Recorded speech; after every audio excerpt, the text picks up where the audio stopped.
Bonjour à tous, c'est Iceberg, analyste pour le site Signal Forex. Nous sommes le 3 novembre et je vais vous faire mon analyse hebdomadaire donc de l'indice CAC 40. Déjà, on va faire un petit tour du côté de la situation économique avec la Barclay devant les tribunaux britanniques dans l'affaire Libor. Guardian Care Homes réclame 46 millions d'euros à Barclay pour tromperie liée à des swaps de taux dont les taux étaient calculés à partir du Libor. 453 millions de dollars doivent déjà être versés aux autorités américaines et britanniques pour mettre fin à l'amiable aux poursuites engagées. On a aussi la Royal Bank of Scotland qui s'attend à payer des amendes aussi liées donc à cette affaire et veut aussi un règlement à l'amiable. Cette affaire a aussi donne lieu aussi donc à une enquête préliminaire en France. Concernant les banques, on a aussi le G20 qui a mis à jour la liste des banques systémiques. Ont été classées donc Citigroup, Deutsche Bank, HSBC, JP Morgan, Chase Co en tête de liste. Donc il y a 28 banques sur cette liste. On y trouve aussi BNP Paribas, Crédit Agricole, BBCE, Société Générale, UBS, Crédit Suisse. Donc on sait déjà que les 28 banques de cette liste pourront difficilement faire faillite dans le sens où comme elles sont classées comme banques systémiques, les gouvernements, logiquement les gouvernements et, devront leur venir en aide pour éviter si l'une d'elles fait faillite d'entraîner tout le système. Voilà. On a aussi donc le régulateur bancaire allemand qui a demandé à la Deutsche Bank et 14 autres banques de faire un plan de restructuration d'urgence dans l'hypothèse où on aurait une nouvelle crise. Cela permettra d'éviter un couteau sauvetage et ainsi qu'une crise systémique. Voilà, alors ensuite on a le taux de chômage allemand qui augmente pour le septième mois consécutif, qui est à 2,937 millions selon l'Office du travail. Et on a aussi la Grande-Bretagne qui exige une réduction du budget de l'Union européenne et s'opposera donc à toute décision qui sera défavorable pour le contribuable britannique.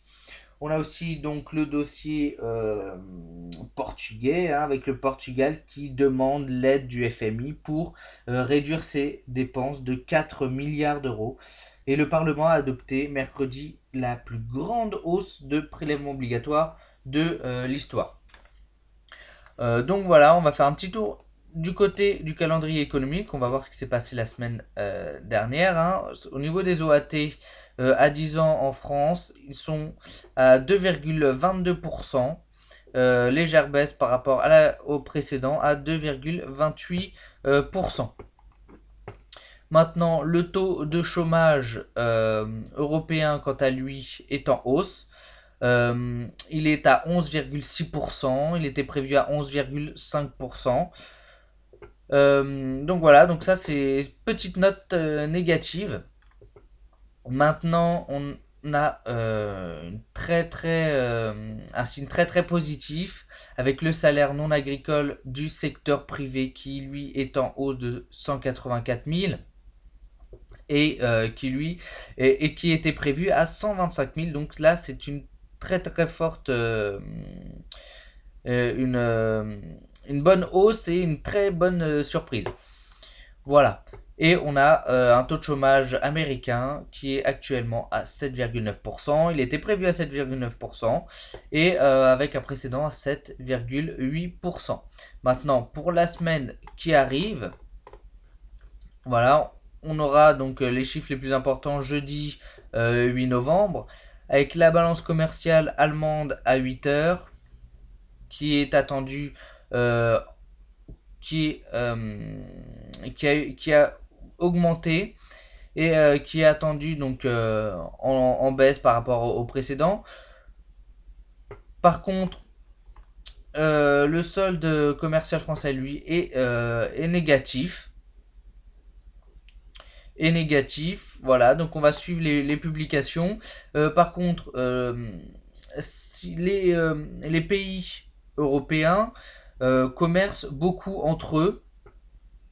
Donc si l'Allemagne enregistre une balance commerciale élevée, il est donc logique que les autres pays européens aient une balance commerciale déficitaire.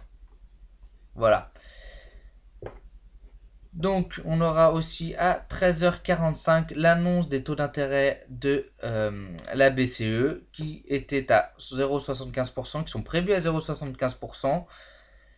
Et donc, ça fait déjà un moment qu'on est à 0,75%.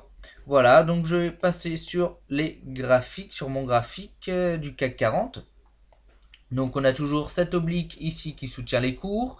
J'ai fait une zone avec l'oblique. Voilà, donc on est toujours dans notre range entre les 3348 et 3600. Voilà. Donc mon objectif la semaine dernière, c'était d'acheter la cassure des 3460 pour aller chercher 3530, si je me souviens bien, puis 3580. D'accord. Donc on est venu casser, voilà, mettre en place mon scénario haussier. On a eu une petite frayeur parce qu'on a eu un retour sur cette oblique, mais les cours sont finalement repartis à la hausse. Donc pour le moment, on continue mon scénario haussier qui pour le moment semble bien engagé pour aller atteindre le premier objectif. Puis arrivé à ce niveau-là, on verra si on peut shorter ou alors s'il y a cassure, on pourra acheter pour aller chercher bien plus haut vers les 3800. Voilà, donc c'était mon analyse du CAC 40. Voilà, pour le moment, il n'y a pas énormément de choses à dire techniquement parlant parce qu'il il ne se passe pas grand-chose, hein. Donc voilà, mais c'est aussi ça le trading. Et donc voilà, je vous souhaite une très bonne semaine à tous.